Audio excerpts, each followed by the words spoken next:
Oh, sí, sí. Me excuso con los intérpretes desde ya, porque voy a ir a un paso un poco más rápido para cubrir tiempo y contenido. Miren, vamos a empezar por ubicar lo más reciente en términos del estado, la situación del régimen. Y esto sería la reunión ampliada del Consejo de Ministros del régimen cubano que se acaba de producir hace escasamente una semana.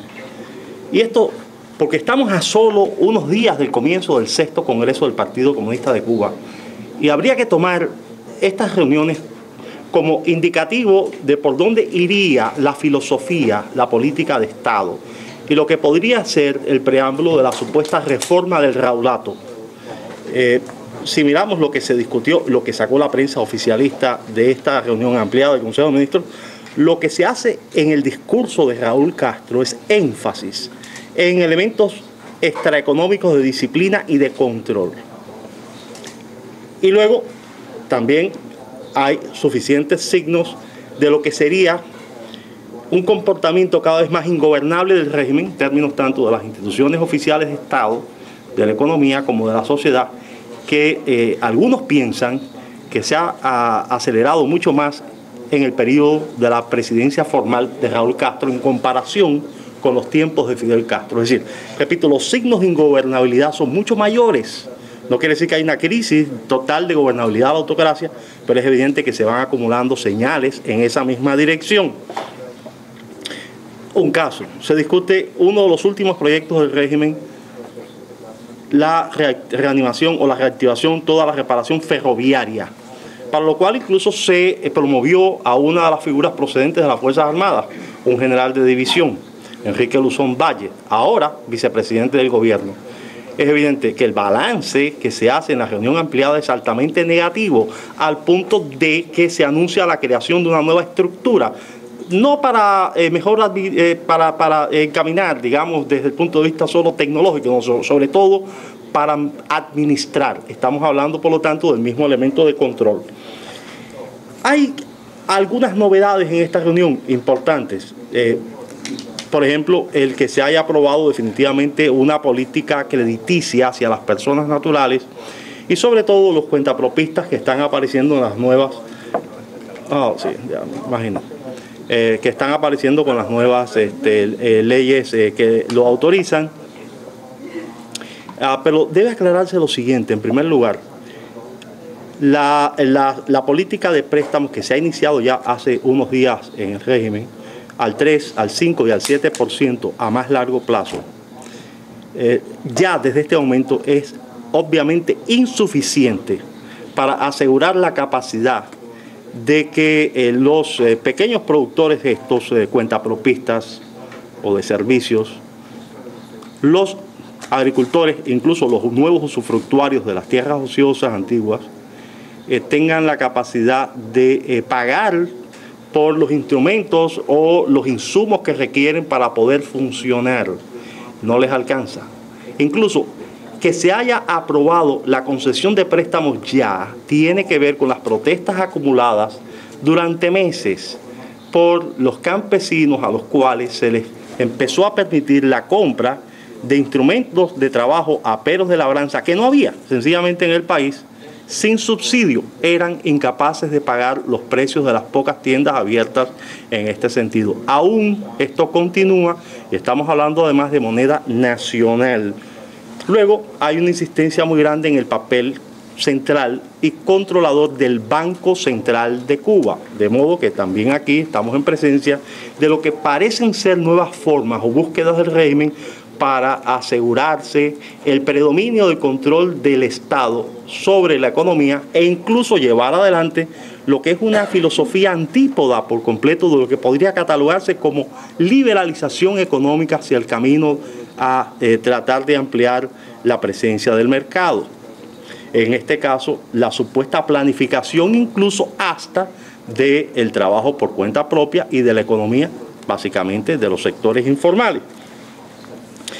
Elementos como, por ejemplo, también las indisciplinas y la corrupción, resultado de auditorías realizadas por la Contralora General de la República en los últimos meses y semanas, nada transparente, evidencia también un balance negativo En la calle, no mucho, pero también se habla de qué fue lo que exactamente pasó con el ministro el exministro de la industria alimenticia por casi 30 años, que se acaba de anunciar, tiene una condena bastante elevada por casos de corrupción.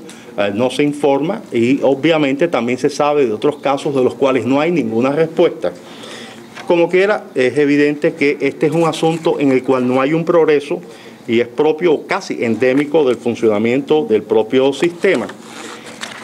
Y creo que quizás un elemento que sería muy significativo en la evaluación de hacia dónde se puede estar dirigiendo el régimen en el 6º Congreso es el énfasis que en esa reunión se hizo en el control de los puntos de venta, de los kioscos, de los vendedores informales que ofertan en las carreteras o a los trenes. Usted pasa por cualquier estación o incluso cualquier parada del tren fuera de estaciones y le van arriba, le están ofreciendo cualquier cantidad de productos pues elaborados, alimentos en sus hogares, artesanalmente.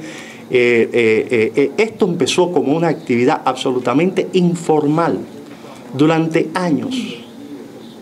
Que el régimen pretenda en este momento ir a la fiscalización al detalle, como está insistiendo Raúl Castro, indica una voluntad totalmente ajena a la supuesta reforma de la que se está hablando o de que se anuncia por los voceros favorables al régimen. Lo mismo pasa con los salones de barbería y de peluquería. Cuando se habla de que ahora hasta los de 3 sillones, que en Cuba son 3 sillas, no 3 sillones, 3 sillas, ¿no? Y cualquier otra cosa a lo mejor, ¿no? Entonces, estos se van a controlar también al detalle. Señores, ¿qué clase de Estado supuestamente llevando adelante una liberalización se puede proponer semejante filosofía? Agréguese entonces a esto la carga tributaria de la que voy a hablar muy rápidamente, por obvias razones de tiempo, pero voy a poner un caso, el transporte, lo hemos dicho varias veces. Pocos se han detenido a leer la cantidad de gravámenes que tiene hoy un transportista privado en la isla con la nueva ley de transporte. Por eso tratan de pasarle los precios al usuario que no lo soporta, incluso en moneda nacional. Esta gente tiene que pagar una cantidad de impuestos por la cuota mensual. Tienen que pagar impuestos, además de eso, si usan, en este caso, algún tipo de fuerza de trabajo, 25% que se agrega. Tienen que pagar el impuesto que también tiene que ver con el supuesto tributo a la seguridad social. Si yo tengo la escala, no lo estoy detallando aquí, pero se acumulan tantos impuestos que se convierte en algo verdaderamente insoportable. Alguien preguntaba hace un rato, sí, el régimen ha dado un informe de 117.000 o más personas que han obtenido licencia. Lo que no dice es la cantidad de personas que han estado devolviendo licencia. Y además de eso, habría que pensar en los siguientes términos.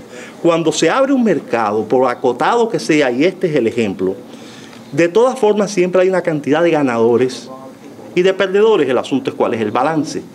¿Cuáles son ganadores aquí? Una minoría que ha existido a partir de que en Cuba ha funcionado siempre, Carmelo nos ha comentado, confirmando muchos de estos elementos, una economía paralela informal que ha funcionado históricamente en el país, acompañando a la economía estatal.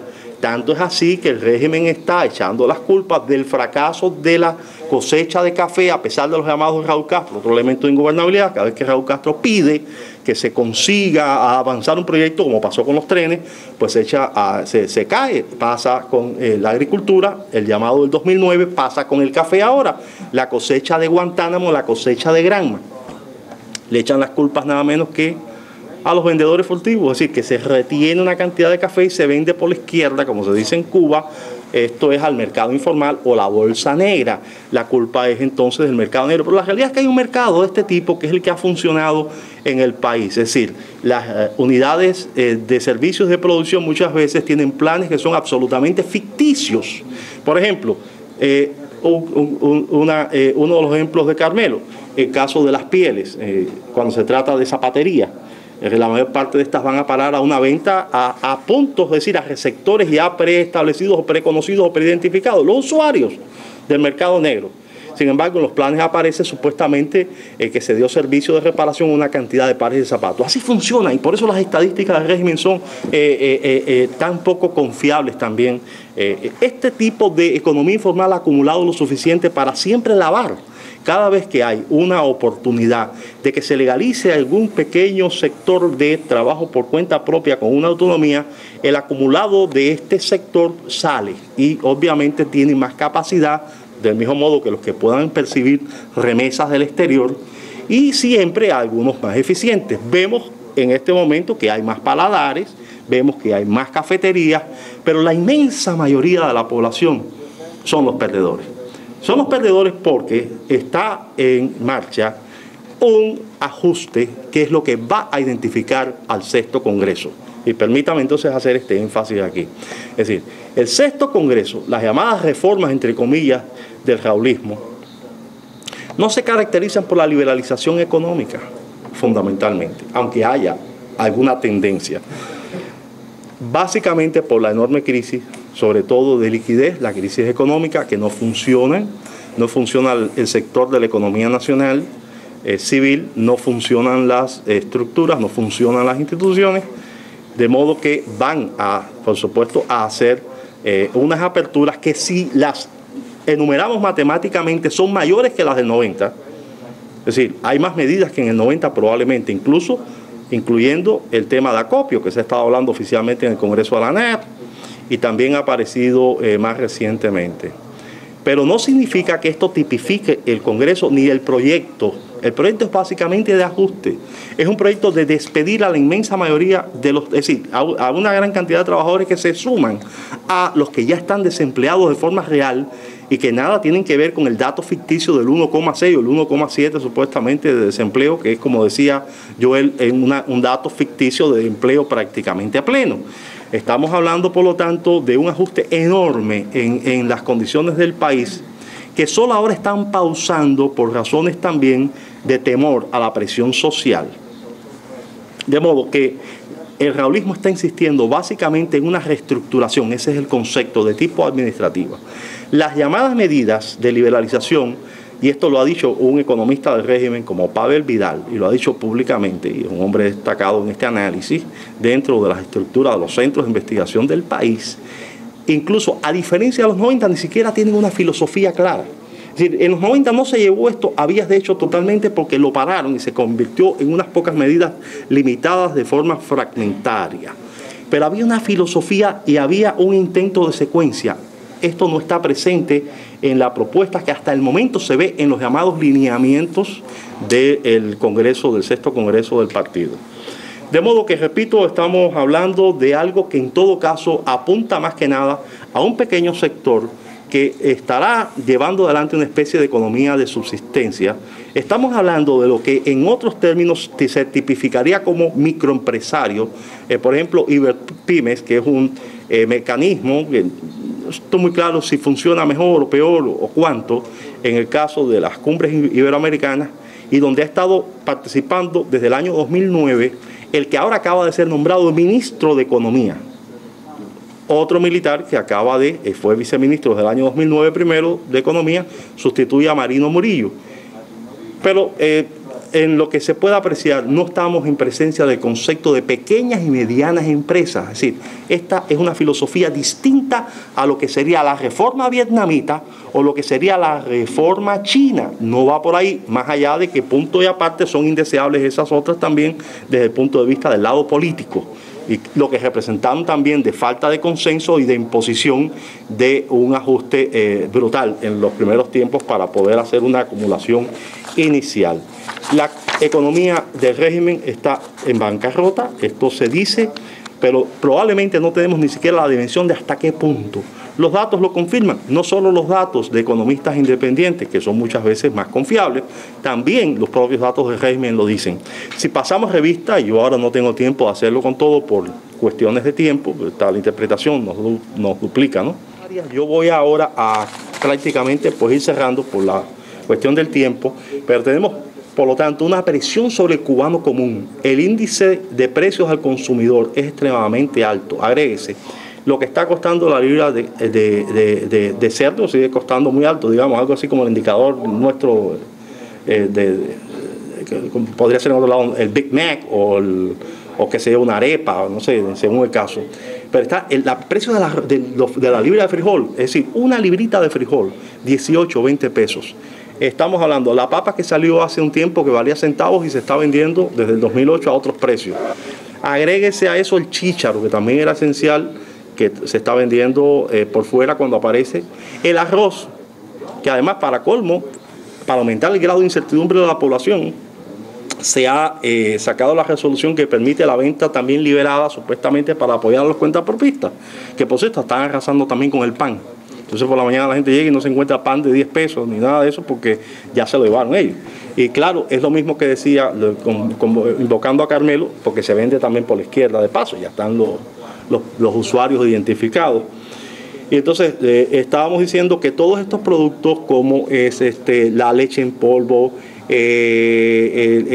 están productos como el chícharo, están el arroz, estaba mencionando, que se ha estado vendiendo en mercados estatales, uno por municipio, y ahora se permite la venta liberada. Aumenta la incertidumbre porque la gente piensa que esto lo que significa es que los están sacando poco a poco de la libreta, parte también de lo que es la preocupación del cubano de esquina o en los portales.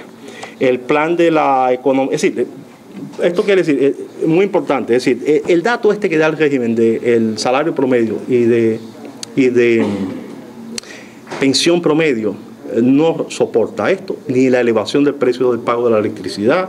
Es decir, en general es demasiado la presión sobre el cubano promedio, el que no reciba remesa sistemáticamente para sobrevivir, para subsistir. La propuesta de un 3, algo de crecimiento del PIB para este año en curso está comprometida. El régimen, por las razones que se han comentado, no sé si se ha dicho todo, ha pospuesto sacar más gente, es decir, lo que es la parte principal del ajuste a lo que es básicamente una condición de desempleo, porque nadie tiene garantizado un puesto para vender alimentos o para conseguir otra ocupación en las 170 y tantos oficios autorizados por el régimen. Esto significa que también se está comprometiendo lo que sería el ajuste administrativo, si no solo se trata ya de lo que sería el desempeño económico del año, sino también incluso del funcionamiento de una cantidad de organismos, empresas que supuestamente deberían fusionarse en este periodo. Cabe decir, hablando también de este tema, agregar que el ajuste no solo afecta a trabajadores simples, incluye al personal de dirección o llamados cuadros. Es decir, una de las cosas que se estaría pausando es también la comisión del general Leonardo Andoyo, que fue encargado desde el 2008 de empezar a trabajar para la reestructuración de los órganos de dirección, tanto del Poder Popular como en general de los organismos del Estado, en las nuevas provincias de Mayabeque y Artemisa. Pero se le dio a la comisión de Andoyo el carácter de que sus conclusiones y resultados tendrían significado metodológico para aplicarse a todo el resto del país. Y por supuesto que los miembros de las comisiones estas del Poder Popular a distintos niveles están bastante asustados. Imagínense que cualquier miembro del buró del Poder Popular en cualquier nivel, por ejemplo municipal, es una especie de magnate de las relaciones públicas. Es decir, él tiene una cantidad de recursos a su disposición, esto lo sabe cualquier cubano, y con esto comercia, vamos a decirlo, hay un trueque, es decir, lo que hace es que hace unas relaciones de intercambio con otros que son también miembros del buró u otros jefes. Es el dominio, el control de los recursos. Y la comisión de Andoyo está descubriendo supuestamente que sobran como 15.000 cargos, ¿no? Es decir, hay que bajar, según los indicadores de Andoyo, a un 20 y tanto % de lo que hoy existe en esas estructuras, es decir, eliminando un 42, 43, 44% de esto, lo cual significa sacar también hacia la calle o a otros empleos a una enorme cantidad de los llamados dirigentes del Poder Popular y de otros que trabajan en esas estructuras. Sí. Bueno, pues solamente para cerrar, otras cosas pues las podríamos ir viendo en el camino. Estamos pues abocados a un congreso del partido en el que supuestamente se van a hacer cambios importantes también en la dirección, y Fidel Castro saldría de los cargos que ha tenido en el partido. Yo solamente quiero enfatizar en lo siguiente. Estamos viendo que se va a mantener básicamente el mismo énfasis, que es algo ligado a lo ideológico, en el papel del Estado en una versión de socialismo con eficiencia probablemente mucho peor que las que existieron y ya fracasaron en Europa del Este.